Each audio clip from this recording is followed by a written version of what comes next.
My name is Nitai Daitel, and I'm a Senior Program Officer at the National Committee on U.S.-China Relations. Joining me today is Scott Moore, Director of China Programs and Strategic Initiatives and Lecturer in Political Science at the University of Pennsylvania. An expert on China, the environment, and technology, he previously served as Environment, Science, Technology, and Health Officer at the U.S. Department of State during the Obama administration and then at the World Bank. Our subject today is the relationship between climate change and national security, and its potential implications for U.S.-China relations. Scott, thank you so much for speaking with us today. Thanks so much, Nitai. It's a pleasure. So we'll jump right in. First, after decades of reliance on its status as a developing country as a reason to avoid discussion of and action on environmental degradation, and reticence to take any action that might curtail economic growth or restrict its sovereignty, China finally declared climate change a national security issue in 2017 and began to take action. What are the domestic threats posed by climate change that led to this dramatic shift in China's policy? Absolutely. Really, what the first kind of triggering event for Chinese policymakers wanting to take climate change more seriously as a policy issue was thinking about the effect on China itself, particularly of climate-linked and climate-induced extreme weather events. Sadly, we have seen a really good indication of that this past summer, just a few weeks ago, and the previous summer in the form of really extreme, catastrophic and intense flooding in central China. Last summer, it very unfortunately was centered kind of in the Yangtze River Basin and including having some significant effect on the city of Wuhan, which had of course just really kind of emerged from the initial phases of the COVID-19 pandemic. So a really tragic kind of double blow. And then this summer, again, just a few weeks ago, just sort of starting to abate really catastrophic flooding in Henan province. Which again, sadly, has been is no stranger to flood disasters. But the point is, we're really starting to see these extreme weather events affect China in some ways disproportionately because of its rapid rates of urbanization and other things. And so that was really the trigger for Chinese policymakers wanting to kind of take climate change more seriously. The other important factor I think to highlight is just the role that renewable energy, other forms of clean energy and electric vehicles, et cetera, kind of climate-friendly technologies, if you want to think about it, play in China's overall vision for its economic growth and development strategy. For a long time, an important part of that strategy has been climbing up the value chain, so to speak. So to move from lower value added manufacturing that's primarily geared towards mass produced manufactured goods, up to where you get to electronics and more sophisticated products that have a higher level of value added, and particularly then to reach the point at which Chinese firms are really innovating and developing new types of products and technologies that can then be exported and drive future economic growth. And kind of taking climate change seriously and adopting more ambitious climate and energy policies fits into that framework because it gives kind of an impetus to the development of, again, those sort of clean energy, clean transportation technologies. So taking the issues in China and the issues affecting China, they really have domino effect around the world, but especially in its near periphery. A widely cited study showed that Chinese dams appear to exacerbate drought in the lower Mekong River, with hundreds of dams on the Tibetan Plateau affecting 1 billion people downstream in India and Southeast Asia. How do you see climate change aggravating water-related tensions between China and its neighbors? Yeah, a really important question, and thanks for raising it, Nitai. And we spoke earlier a little bit about just sort of extreme weather events in general being a key driver of concern among Chinese policymakers for climate change and a sort of driver of more ambitious climate and energy policies. And I think within that kind of category of being concerned about the impact of climate change, water is probably the most significant kind of issue there. And I remember when I was in around 2008, 2009, just before the Copenhagen Climate Conference, which, in a bit of kind of maybe somewhat tragic recent history, everyone thought that that was going to be the conference at which we were going to get a really significant global climate deal to replace the Kyoto Protocol, which was at the time the only binding international agreement to reduce greenhouse gases. For a variety of reasons, not least those having to do with China. Unfortunately, that particular conference kind of failed to reach those aspirations. But at that time, I was doing a lot of interviews with researchers, with policymakers, and with journalists and others in China, and just trying to sort of understand the thinking about climate change as an issue and how particularly Beijing was going to approach the negotiations leading up to that 2009 conference. And one thing that I heard several times is concern for the effect that climate change would have on the major Chinese rivers, which are also, in many respects, Asia's major rivers. China is, of course, the headwater region for the Mekong, for the Brahmaputra, for the Irrawaddy, for most of the kind of major transboundary rivers that flow into South Asia and Southeast Asia. So I think it's a very, very significant concern and an issue. In recent years, we've seen particular kind of concern and focus on the part of Indian officials and the Indian public on the Brahmaputra, and then, as you pointed out, among a number of Southeast Asian countries with respect to the Mekong. It's frankly a little bit of a complicated story in the Mekong, and I think it's a little bit simplistic, the kind of story that you often hear, that it's dams being built within China that are responsible for a lot of the issues that downstream countries in Southeast Asia are facing. That's certainly part of it, but I do think it's a more complex story. The fact remains, though, that climate change is going to have really severe impacts on these transboundary rivers. We're going to see much more unpredictable flows. We're going to see more severe and more unpredictable periods of shortage, as well as more severe and more unpredictable periods of flooding. And one of the challenges that having all of these dams and other sorts of infrastructure poses is that it increases the demands on those structures. So if you have a really severe flooding event that you don't necessarily expect or plan for, that can pose real challenges to whoever's in charge of operating the dam, for example, to know exactly how much water they should be letting through. Because depending on whether they sort of get that calculation right, you could end up exacerbating flooding downstream. And in fact, we saw a little bit of that in China's catastrophic flooding last summer, where probably in an effort to try to deal with this really intense flooding, dam operators on the Yangtze let more water through than they probably should have, and that exacerbated flooding in cities like Wuhan. So there are definitely a lot of those climate-related effects on water that we're going to have to pay a lot more attention to. And I do expect that it's going to contribute to continued tensions between China and its neighbors with which it shares a lot of these water resources.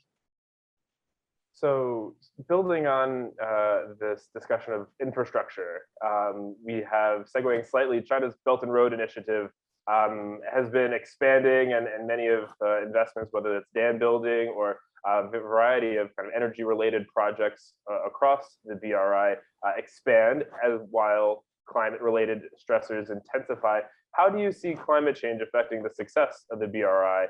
And what will be the impact of BRI projects on climate progress and ultimately on China's soft power on the global stage? Well, I think the most significant issue there is the extent to which BRI and other Chinese overseas investments. And I think it's sometimes helpful to remember that BRI is certainly the flagship and kind of catch-all category for a lot of Chinese overseas investment, but there are multiple kind of initiatives and vehicles. So it's not necessarily the totality of Chinese overseas investment, but it's certainly the kind of bulk of it, probably, or that's where a lot of the mass is. In any event, the key kind of climate factor there is the extent to which those investments are building out fossil fuel infrastructure. So the extent to which that financing is being channeled toward coal-fired power plants or even gas pipelines or things that kind of extend the time horizon by which we can expect fossil fuels to continue to be the sort of lifeblood of the world economy. And just to kind of take a step back from a climate perspective, I mean, we really, by the middle of the century, which, is really only 30 years or so from now, we really need to be well on our way to ending our long dependence on fossil fuels. That is not a lot of time. The typical timeline for like a power plant, for example, for the investment horizon is typically about 30 years. So, you're really talking about having to turn the super tanker, so to speak, around, in a very, very short time frame here. And so that's kind of the key, I think, BRI linkage. But you also raise a good point about climate change also potentially rendering either useless or much less valuable some of these BRI investments that may not necessarily take into account climate effects, things like ports that may be really vulnerable to sea level rise, or indeed big hydro dams that are built in rivers and in areas that are going to be subject to a lot of these changes in water availability, for which the dams may not necessarily be designed for. So it's certainly going to be something that's affecting BRI. One kind of additional point I'll just add quickly is that China has justifiably come in for a lot of criticism over the negative environmental impacts of its Belt and Road investments.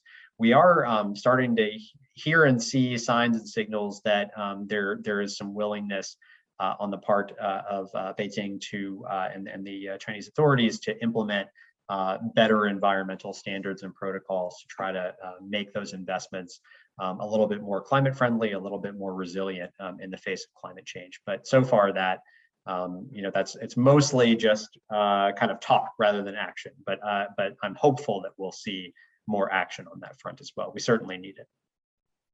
Right.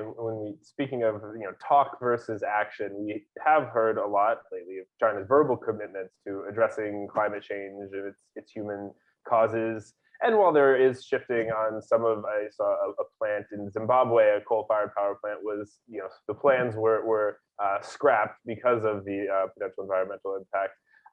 It does continue to invest in both internationally as well as domestically coal-fired power electric plants, et cetera, hardly clean or green technology. So bottom line, can you help kind of square for us just how committed is China to green tech, and if in the short term it does affect economic performance? Well, I think when it comes to a lot of things about sort of Chinese policy and maybe life more generally, several things can be true at once, and I think that's an important general point to make about kind of how we can understand China's policy on climate change. I don't think it's I think you can certainly say that there is a lot of deep, high-level commitment to reducing China's contribution to climate change. And certainly last September, when Xi Jinping committed China to net zero carbon emissions by 2060, that was really a landmark shift, because prior to that, all of China's climate and energy goals and policies had really been about just sort of making the curve of China's greenhouse gas emissions less steep, rather than actually doing anything to reduce it. So that pledge was a landmark move. I have to say, though, that while I don't doubt the intention, the high-level intention, especially and including from Xi himself, I do think that's a very, very tall order with current technology and with current financing arrangements. And I think my concern is that that goal is far enough off and ambitious enough that it will eventually kind of get muddied, watered down, et cetera, so that it's not really going to be in line with climate goals. And in fact, even putting that aside, that kind of concern aside, it does seem like what we're kind of seeing in terms of midterm pledges and plans for how China will actually get to that long-term 2060 goal, it's not looking like emissions are going to drop fast enough and steeply enough to avert dangerous climate change. So there's a lot of kind of concerns and ifs here. But the last kind of point I'll add on this is that, as in any system, I mean, I think we're used to thinking of China as a pretty centralized top-down system, but in any large, complex country and economy, you have multiple interest groups and schools of thought and points of view that to some degree you have to reach consensus among. And you certainly see that in China's climate policy, where there was just a report last week that the CCP Central Committee has actually directed that China's climate measures be slowed down for the time being, really on macroeconomic concerns. So trying to make sure that the post-COVID recovery is sustainable and that job growth continues. So, we do continue to see in China and elsewhere, in the US, every other country, something of a tension and conflict between climate goals, economic goals, and other policy objectives that kind of sometimes can get in the way or sometimes be in conflict. And just as a final point on that, I think where we really need to head, and something I highlight in the book, is we need to try to move toward a point at which there is less tension between those different goals. And I think part of the way to do that is to continue to invest in a new generation of technology that certainly reduces the cost, but also just makes it easier and more efficient to decarbonize the economy. So particularly finding solutions that allow us to phase out the use of fossil fuels in aviation or things like that. And I do think in those areas, we do need continued investment to get us to a point at which cutting emissions and going green doesn't have as much intention with job growth, with macroeconomic performance, et cetera. That's a terrific segue as we really think about into the US-China implications here. And as both China and the US now link climate action to economic goals in the form of GDP growth, job creation, developing green industries. And as you mentioned in your upcoming book next year, really kind of delving into the new ways to compete and cooperate on this front. But we really wanted to dive or kind of plunge even deeper on the economic security implications of increasing US-China competition in this space. Is this inherently negative, or is this actually potentially the dynamic, the paradigm that will help drive forward, as you were just speaking about, the intersection of climate action as well as economic growth as we look for a post-COVID, toward the post-COVID recovery? Well, Nisai, as you point out, I think and talk a lot about competition in the book and how we can try to make progress on shared goals and challenges like climate change, like pandemic prevention, despite a lot of tensions and issues and differences between the US, China, and other major world countries. I think and competition is certainly a word that you hear a lot in policy circles when it comes to China these days. I think it's worth just spending 10 seconds on what we mean by that, because I think, kind of in the world at large, it's not always clear like what that means when it comes to China.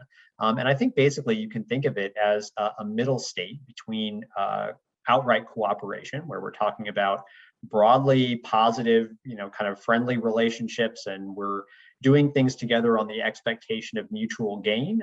That's sort of one extreme, if you will, although it shouldn't be extreme. That's ideally the state we want to be normal.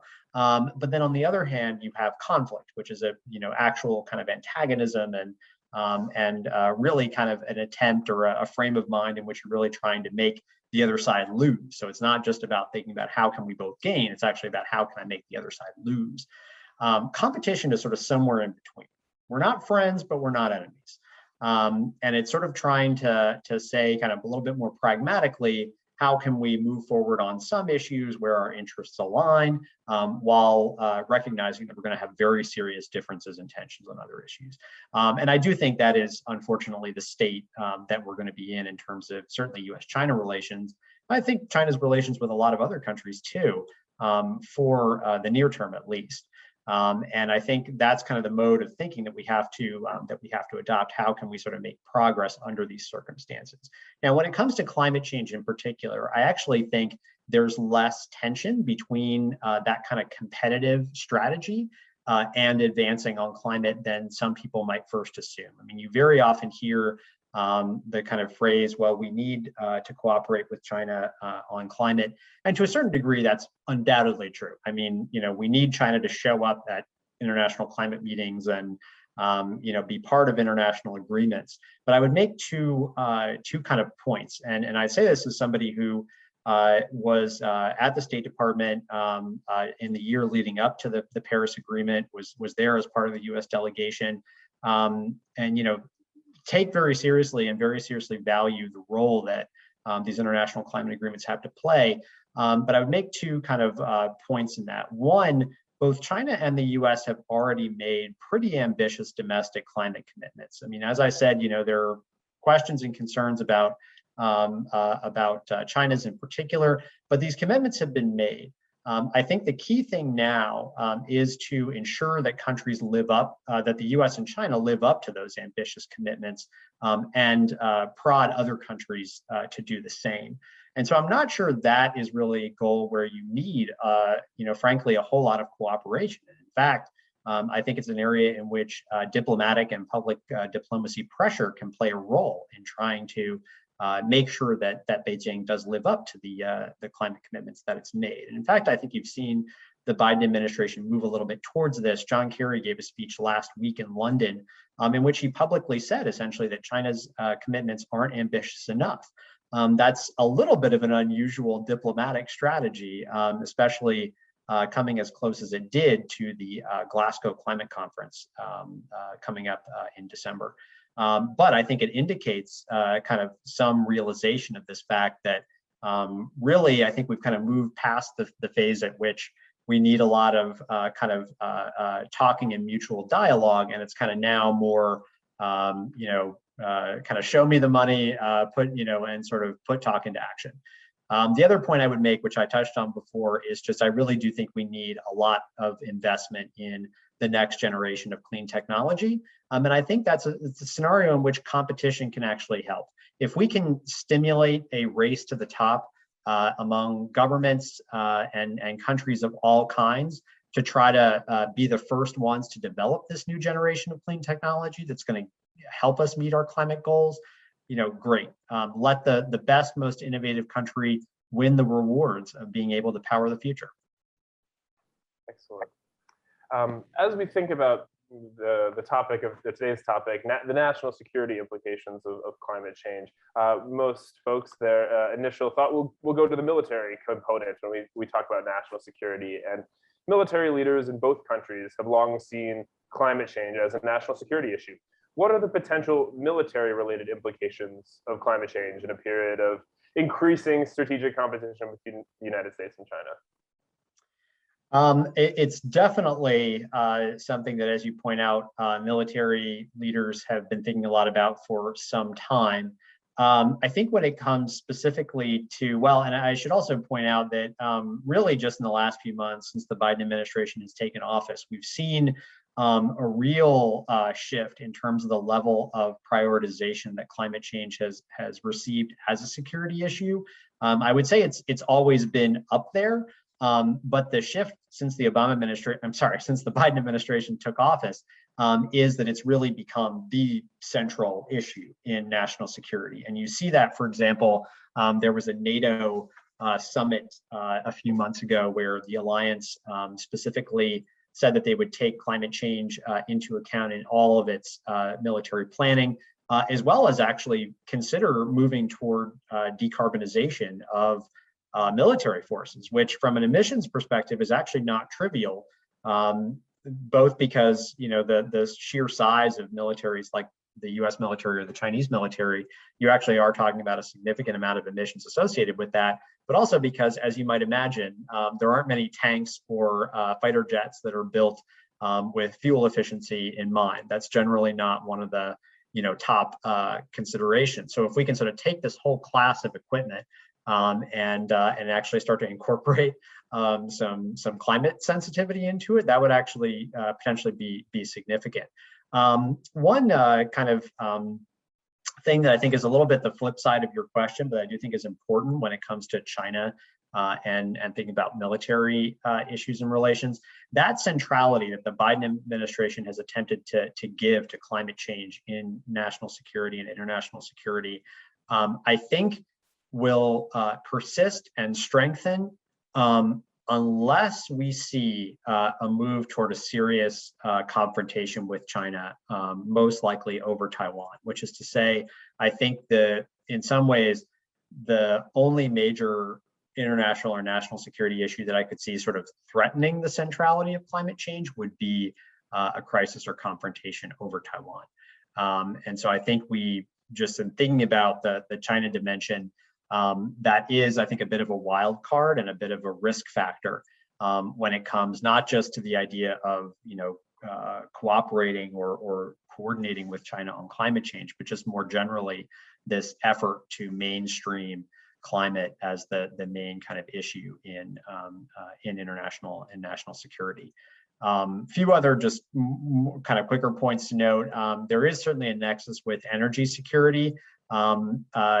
That's certainly been an issue for China with respect to wanting to reduce dependency on oil imports. At the moment, China is quite vulnerable to, for example, a U.S. or allied-led blockade that would disrupt oil imports from the Middle East, from Southeast Asia. So if China could sort of get to the point where it's more or less free from dependence on foreign seaborne oil reserves, that would certainly strengthen its energy security.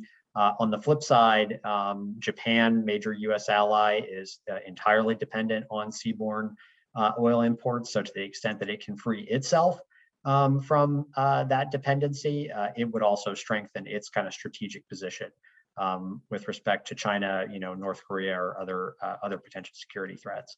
Last point on that, an important kind of part of China's military strategy over the last few years has been the construction of these artificial islands, particularly in the South China Sea.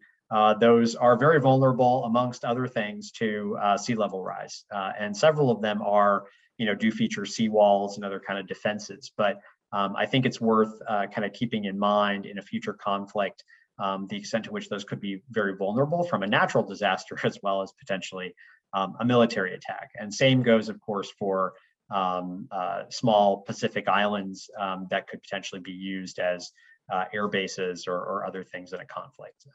So there's that to contend with, I think, from a military point of view as well.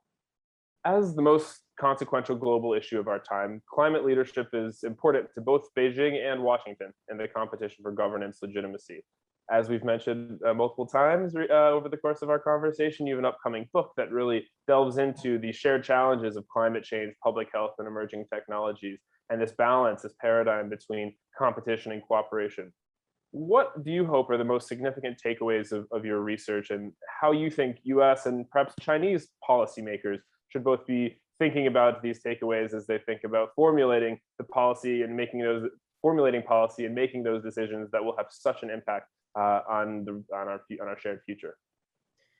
Well, Nitai, as we've discussed a little bit before, a lot of the book does focus on this idea of competition and how we can pursue shared challenges and make progress on those goals, even given some differences and tensions that are pretty fundamental. I do want to just make clear that, and I spent a fair amount of time in this in the book, that's not the ideal state. The ideal state is really cooperation and to have a much more constructive relationship. But there are a lot of fundamental reasons, and I go into these in the book, that I just don't think that's in the cards, especially for the US and China in the foreseeable future. I think the interests, the vision of leadership, public opinion, even economic trends just kind of point us in slightly different directions. But I think the takeaway that I would want people to keep in mind is that doesn't necessarily mean that we have to give up on the idea of making real progress, important progress on these shared challenges like climate change. And in fact,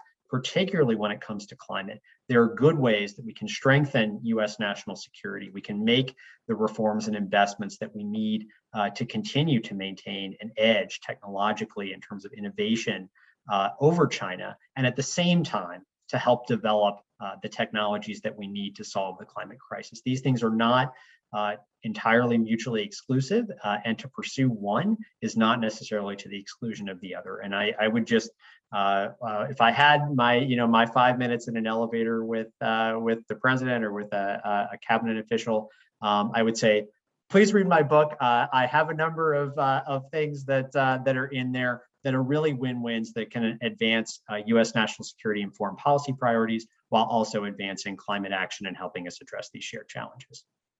Thank you so much, Scott, for your thoughtful remarks and for speaking with us today. I'm really looking forward to speaking for myself, looking forward to your book release next year.